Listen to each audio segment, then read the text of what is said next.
여러분, 부자와 가난한 사람의 차이를 아십니까?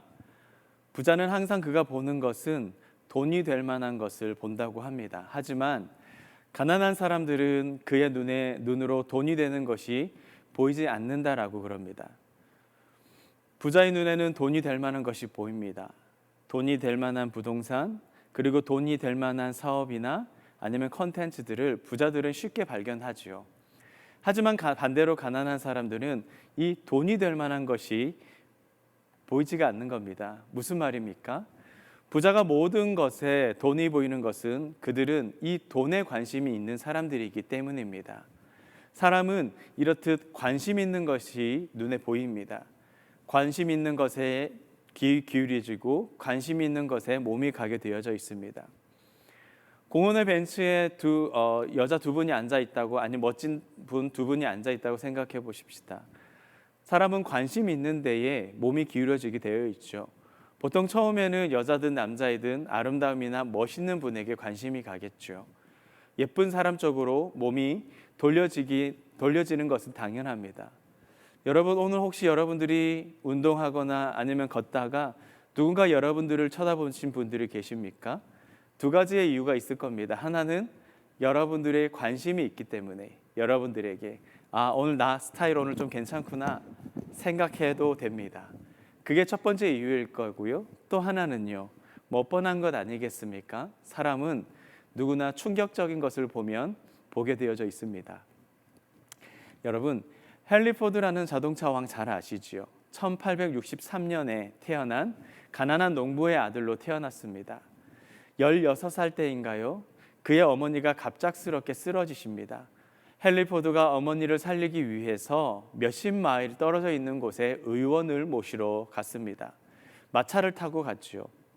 그 의사를 데리고 집에 와 보니 그의 어머니는 이미 돌아가 계셨습니다. 그리고 그 어린 헨리 포드에게 꿈이라는 것이 생겼습니다. 마차보다 빠른 운송수단을 만들어야겠다. 그게 바로 헨리 포드의 꿈이 되었습니다. 이 아이의 관심은 사람을 살리는 자동차를 만드는 것이었습니다. 그래서 그가 자동차 왕이 된 것이죠. 관심은요, 이렇듯 세상을 바꿉니다. 관심은 인생을 바꿉니다. 관심은 비전이 되는 것입니다. 전 여러분들의 관심 있는 곳에 바로 여러분들의 꿈이 있다고 믿습니다. 헨리 포드가 자동차 왕이 되려고 꿈을 꾼 것은 그의 관심이 바로 거기에 있었기 때문입니다. 여러분, 관심은요, 바로 나의 관심은 보는 것에 있습니다. 관심은 보는 것이죠. 모세의 이야기 여러분 잘 아시죠? 출애굽기 2장 11절의 말씀 보면은 제가 대신해서 읽어드리겠습니다. 출애굽기 2장 11절의 말씀입니다.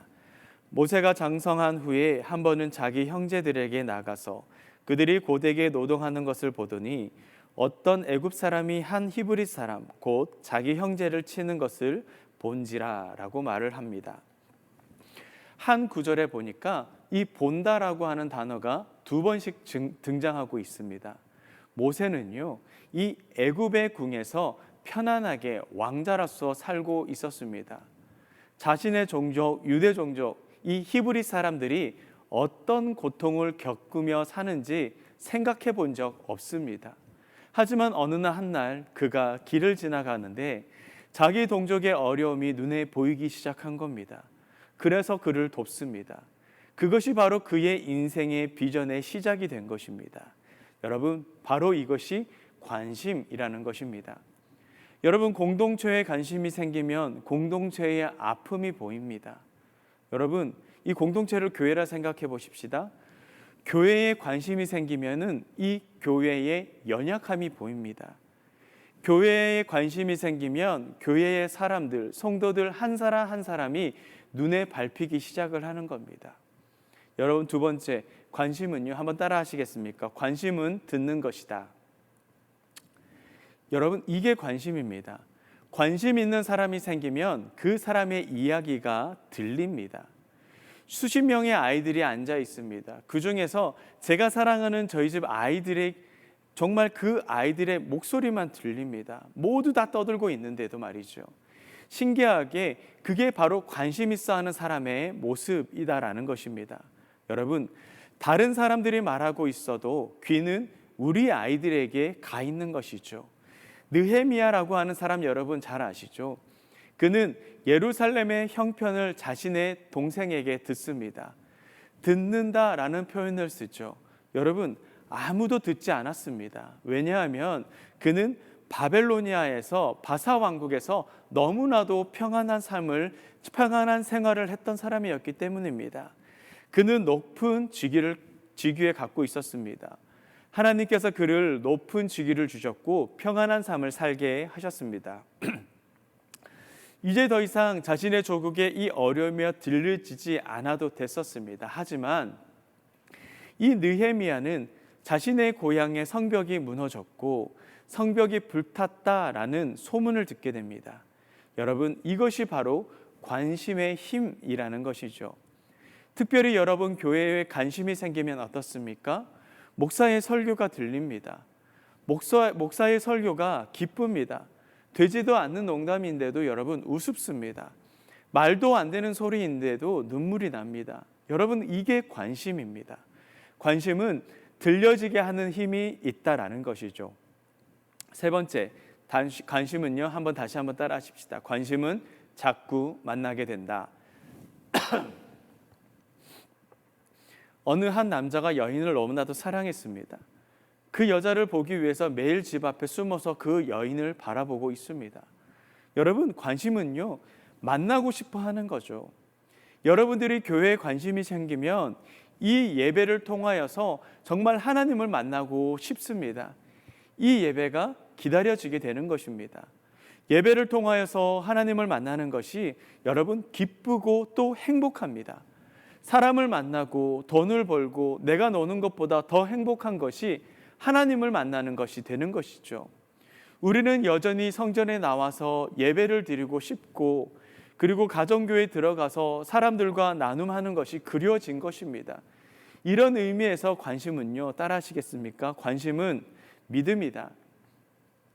예수 그리스도를 향한 믿음이 생기면 예수님에게 시선을 고정시키는 것입니다. 그분의 말씀을 듣게 되는 것입니다. 바로 그분을 예배하고요, 그분을 만나고 싶어 하는 것이 바로 관심이고 바로 예수님을 향한 믿음이라고 우리에게 말해주고 있는 것입니다. 오늘 함께 들었던 그 찬양 속에서도 이런 가사가 나오지 않습니까?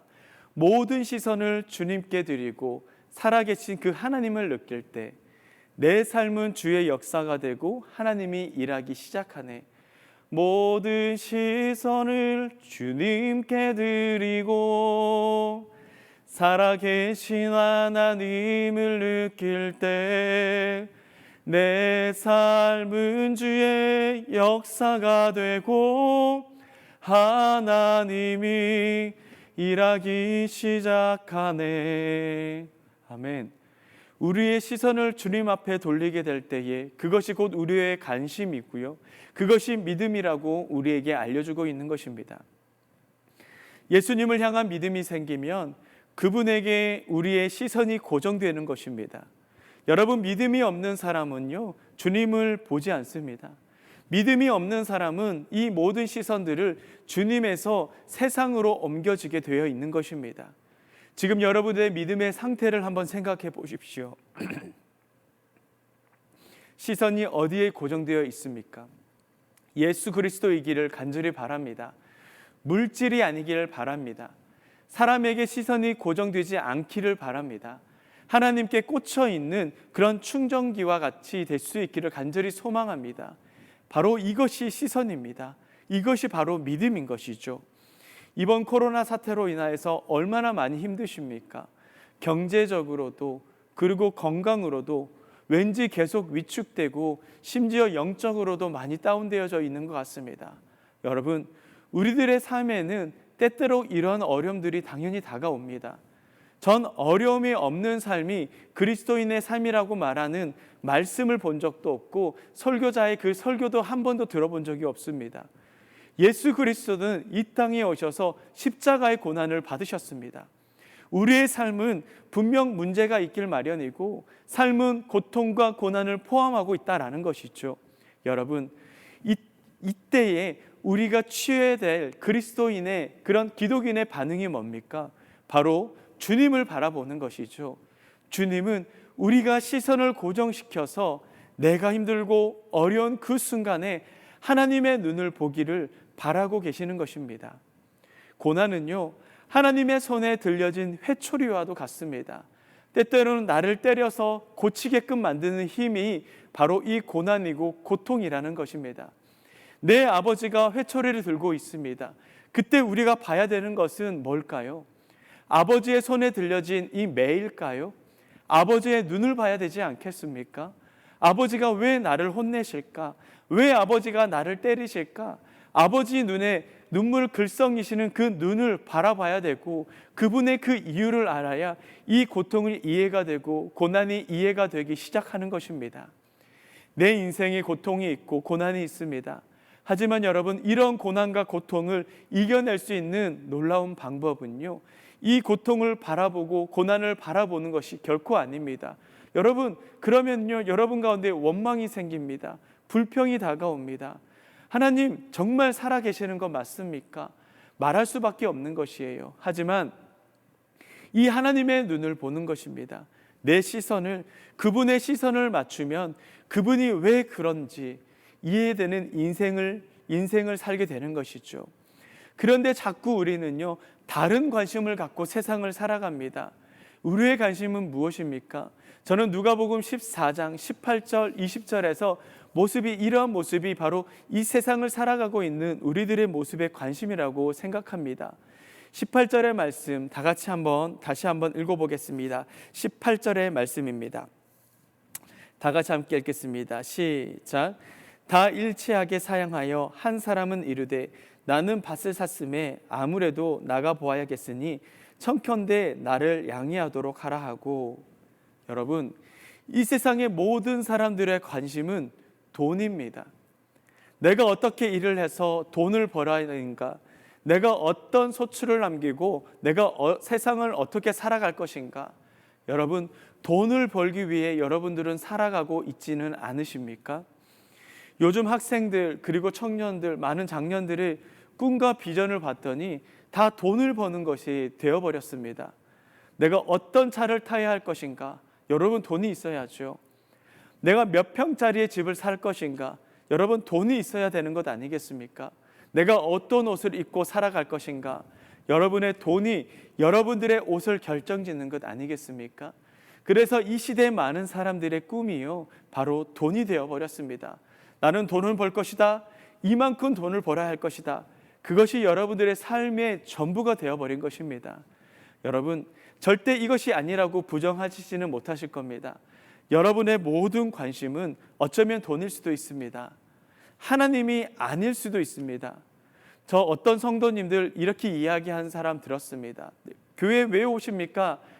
교회 나오기 시작한 이유가 뭐니까 물어봤더니 교회에 나오면 내가 장사하는 것이 잘 될까 봐. 여러분, 하나님이 도와주셔서가 아닙니다.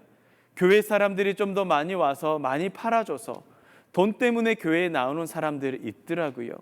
결국 그분은 자신의 이익을 주는 교회로 그렇게 떠나셨습니다. 어떤 자매는 돈 때문에 결혼을 했습니다. 미국으로 와서 살다가 술만 먹으면 남편이 때려서 몇 달 만에 한국으로 돌아가신 분도 계십니다. 여러분, 돈이 사람을 참 행복하게 해줄 것 같은데 돈 따라가는 인생, 돈을 위해서 살아가는 인생은요, 처절하게 무너지는 것입니다. 그래서 우리의 관심사가 돈에서 이제는 좀 옮겨져야 된다고 저는 생각합니다. 돈이 주인이 아니라 바로 하나님이 주인이 되는 삶을 살아가야 된다, 여러분 말하고 있는 것입니다. 그것이 바로 이 시대의 성도들의 참다운 관심이 되어야 되는 것입니다. 그리고 19절의 말씀 뭐라고 말씀하고 있습니까? 19절의 말씀은요, 또 한 사람은 이르되 나는 소 5겨리를 샀음에 시험하러 가니 청컨대 나를 양해하도록 하라 하고. 여러분, 무슨 말입니까? 내가 한 일에 대해서 성취를 이뤄내겠다라는 말입니다. 사람들은 일에 관심이 또한 많습니다. 성공에 관심이 있습니다. 내가 하고 있는 일에 성취에 관심이 있는 것입니다. 그래서 많은 성도들을 만나면 왜 요즘 신앙생활 하지 못합니까? 라고 많은 사람들을 얘기해놨는데 그 이유가 뭔지 아십니까? 아까 말했던 돈이고요. 두 번째가 바로 일이었습니다. 하나님께서 하나님 일을 하라고 그 일터를 보내주셨는데 그 일 때문에 하나님을 버리는 우스꽝스러운 형국이 되어버린 것입니다. 여러분, 하나님이 그 일을 뺏어가지 않으십니까? 않으시겠습니까? 저는 우리 하나님이 질투하시는 하나님이라고 듣고 배웠습니다. 하나님보다 일을 더 사랑하면, 하나님보다 더 성취하는 것을 더 소중하게 여기면 하나님께서 여러분들이 소중히 여기시는 것을 여러분 질투하십니다. 하나님은 우리가 하나님만을 사랑하기를 원하시고 계십니다. 하나님의 창조의 목적이 무엇입니까? 우리들의 창조의 목적이 무엇입니까? 그분을 영원토록 예배하는 것이라고 말합니다. 하나님보다 더 사랑하는 것을 없어야 되는 것 아니겠습니까? 우리는 하나님과 다른 관심을 가지며 세상을 살아갑니다. 하나님은 우리의 성공에는요, 여러분 관심이 없으세요. 하나님은 내가 얼만큼의 돈을 버는지에 대해서 관심이 없으세요. 하나님은 내 통장의 잔고가 얼마인지 관심이 없으세요. 하지만 하나님이 관심 있는 것이 있으십니다. 마태복음 9장에 보면은 주님의 관심을 보시겠습니까? 마태복음 9장의 말씀입니다. 우리를 보시고 불쌍히 여기시니 이는 그들이 목자 없는 양과 같이 고생하여 기진함이라 라고 말합니다. 여러분, 분명히 보는 것이 관심이라고 했습니다. 우리를 보셨습니다. 주님은요, 목자 없는 양 같은 우리를 불쌍히 여기셨다고 성경은 우리에게 말해주고 있습니다. 주님의 관심은요, 목자 없는 양과 같은 사람이었습니다. 주님은 오늘도 그들을 불쌍히 여기셨다라고 말을 하고 계십니다. 오늘도 주님은요, 우리를 보고 계시고 불쌍히 여기셨다고 말씀하고 있습니다. 이 불쌍히 여기는 마음이 바로 예수님의 관심이었고 예수님의 마음이었습니다. 예수님은 세상에 오셔서 3년 동안의 복음을 전하실 때에, 그리고 끝까지 자신이 십자가에서 죽음을 당하시기까지 불쌍히 여기시며 사셨습니다. 여러분, 아비가 자식을 불쌍히 여기는 것처럼 예수님 또한 우리를, 죄인들을 불쌍히 여기셨던 것입니다. 여기서 나오는 불쌍히다 여기다라는 말은요, 헬라 말로 스플랑크 리조마이라는 말을 쓰고 있습니다. 창자가 뒤틀릴 정도로 겪는 고통이라고 얘기합니다. 우리말로 말하면 이 창자가 끊어질 것 같은 그런 고통을 말합니다. 여인들로 말하면 아이를 낳는 고통, 해산의 고통이라고 얘기를 합니다. 아이를 낳을 때 뼈마디가 으스러지는 그 고통을 스플랑크 리조마이라고 하는 말로 예수님은 표현을 하고 있습니다.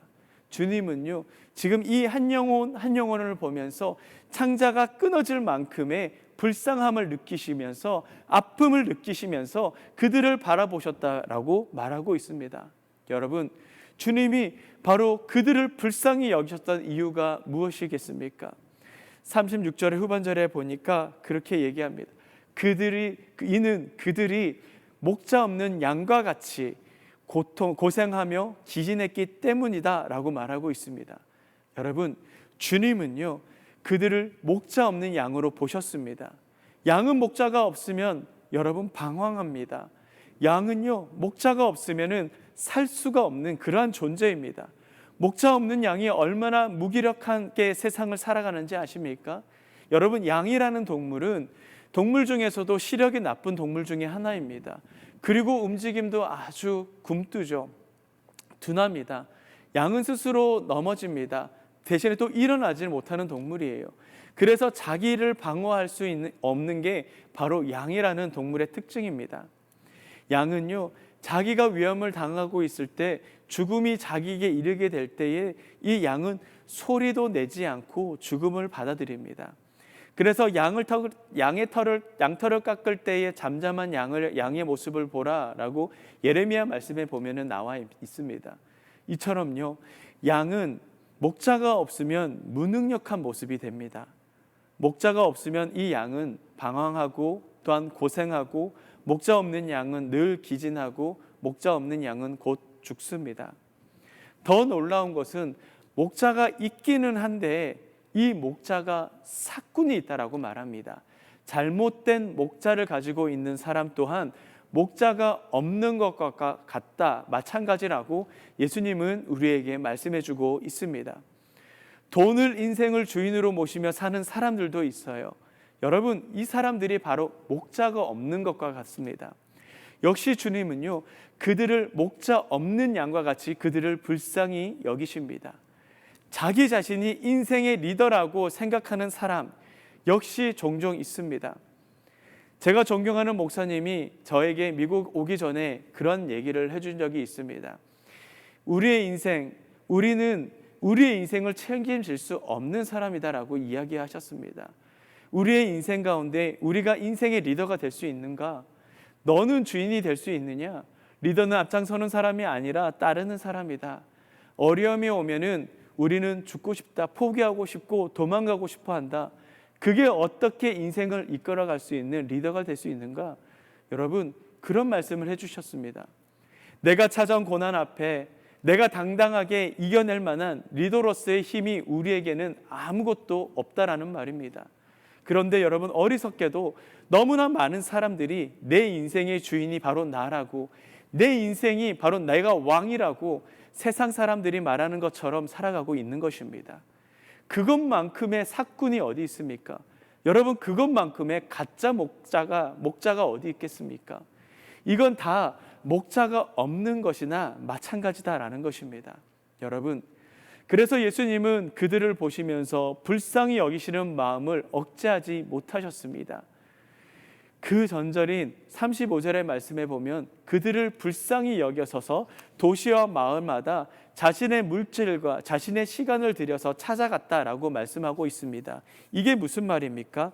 복음을 전하셨다라는 말입니다. 이것이 바로 예수님의 마음이셨다라는 것이죠. 여러분에게 물어보겠습니다. 왜 하나님께서 여러분에게 그 일들을 여러분 시키셨습니까?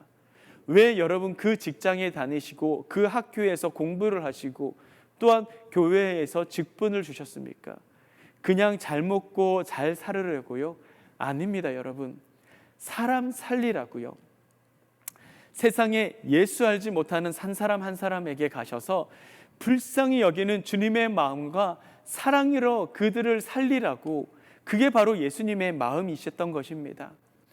우리들의 모든 관심은 돈에 있고, 그리고 모든 관심은 어떤 성공에 있고 사람들에게 있지만 하나님의 모든 관심은 바로 생명에게 있음을 여러분 기억하시길 바랍니다. 그래서 오늘 우리는 하나님의 관심 앞에 무릎 꿇어야 하고 그분의 눈에 우리의 시선을 맞춰야 되고 그분이 원하시는 것이 무엇인지를 깨달을 수 있어야 한다라는 말입니다. 주님의 마음을 안다라는 것은 바로 주님을 사랑한다라는 것입니다. 진짜 사랑하는 사람이 되면 관심이 같아지죠. 사랑은 같은 관심을 가지고 같은 시선으로서 같은 것을 보는 것입니다. 말씀을 정리하겠습니다. 여러분들에게 도전합니다. 여러분, 주님을 진정 사랑하십니까? 얼마만큼 사랑하고 계십니까? 여러분들은 무엇을 보고 계십니까? 주님이 보고 계시는 것을 여러분 또한 보고 계십니까? 아니면 주님과 다른 관심을 가지고 세상을 살아가고 계십니까? 오늘 여러분들의 그 관심이 정말 주님의 관심이 되길 원하고, 내가 주님의 눈에 내 시선을 고정하겠습니다, 그렇게 고백할 수 있는 저와 여러분들의 삶 될 수 있기를 바랍니다. 여러분들 함께 그렇게 기도했으면 좋겠습니다. 주님, 정말 주님의 그 마음을 주여 내게 주시옵소서. 주님 마음 내게 주시옵소서. 함께 기도하시겠습니다. 사랑의 하나님, 오늘도 우리와 함께 하시는 그 하나님의 손길에 감사를 드립니다. 우리가 하나님의 관심의 대상임을 이 시간 기억하게 하시고 십자가 사랑으로 찾아오셔서 회복시키시는 놀라운 은혜를 이 시간 허락하여 주시옵소서. 모든 것들을 다스리시는 하나님의 능력에 오른손을 붙잡고 믿음의 발걸음을 딛는 인생 되기를 원합니다. 우리의 모든 사건과 기업들 속에서 우리 함께 같은 시선으로서 이 시대에 하나님의 나라를 이뤄드릴 수 있는 우리 믿음의 성도들이 되게 하여 주시옵소서. 우리에게 하늘의 성령의 지혜를 허락하여 주시고 말씀 속에서 하나님을 경험하게 하시며 하나님을 더욱이 인정해 나아가는 복된 우리들의 삶이 될 수 있도록 축복하여 주시옵소서. 모든 것에 감사를 드리며 살아계신 예수 그리스도의 이름으로 기도드립니다. 아멘.